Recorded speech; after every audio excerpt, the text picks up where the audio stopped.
Hey guys, in this video, we're going to take a look at how you can turn on or turn off Samsung blockchain wallet notifications on the Samsung Galaxy S23 series.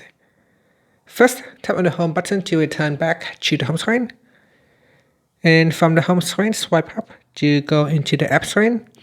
In here, open up the blockchain wallet app.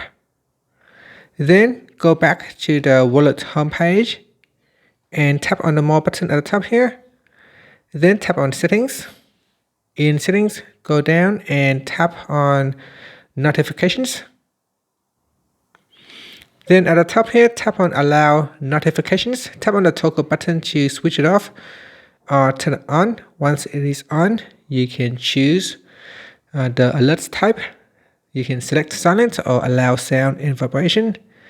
And you can choose whether to show notifications on the lock screen, batch style, and pop-up style. So select any of this type that you want to use.